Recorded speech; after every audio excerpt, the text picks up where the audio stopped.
விபூதி, வில்வம், வேப்பிலை என்ற மூன்றையும் அருமருந்தாக்கி பொல்லா பிணிகளையும் சொல்லாமல் ஓட வைத்த சத்திய சித்தராகும் ஜீவ சமாதியிலே இருந்து இன்றும் தம்மை நாடி வருபவர்களுக்கு நவகிரகங்களின் பொல்லா பிணிகளை போக்கி நல்லருளை பெற்று தருபவராக விளங்குபவர்தான் திருவாடுதுறை ஆதீனத்தின் 10வது குருமகா சன்னிதானங்களாக இருந்து இன்றும் தன்னுடைய ஜீவ சமாதியில் இருந்து அருள் செய்யக்கூடிய ஸ்ரீலஸ்ரீ வேலப்ப தேசிக சுவாமிகள்.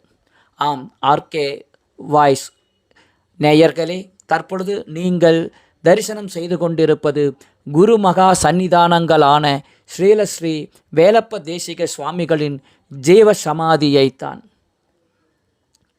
இந்த ஜீவ சமாதியானது சங்கரன் கோவிலில் அமைந்திருக்கக்கூடிய சங்கர நாராயணன் ஆலயத்திலிருந்து சுமார் 500 மீட்டர் தொலைவில் அமைந்துள்ளது.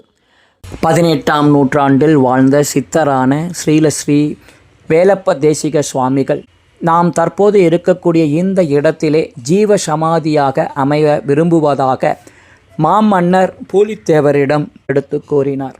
அந்த அடிப்படையிலே சங்கரன் கோவில் மேலரத வீதியில் தற்போது இங்கே அமைந்திருக்கக்கூடிய அவருடைய ஜீவ சமாதி அமைவதற்கான இடத்தை பூலித்தேவரும் குருமூர்த்தம் உருவாக்குவதற்காக கொடுத்தருளினார். தேசிக சுவாமிகள் தியானத்தில் மூழ்க நடு வீதியில் சுடுகாடா என்று இங்கே இருப்பவர்கள் எதிர்ப்பு தெரிவிக்க துவங்கினர்.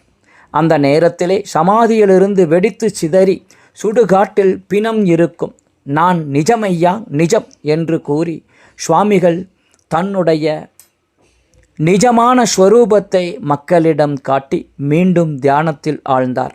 அவ்வாறாக அமைந்த இடம்தான் நாம் தற்பொழுது பார்த்து கொண்டிருக்கக்கூடிய இந்த ஜீவ சமாதி அமைந்திருக்கக்கூடிய நிஜமான சித்தர் இருக்கும் வேலப்ப தேசிக சுவாமிகளினுடைய ஜீவ சமாதியாகும்.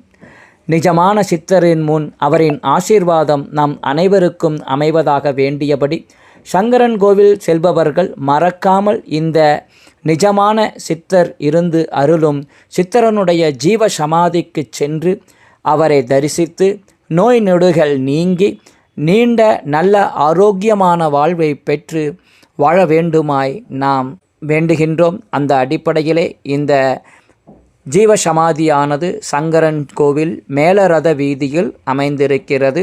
சங்கரன் கோவிலுக்கு செல்லக்கூடியவர்கள் அனைவரும் இந்த குரு மகானை தரிசித்து நல்லருள் பெறுவோமாக. குரு தாள் பணிவோமாக. குருவே சரணம், குருவே சரணம், குருவே சரணம்.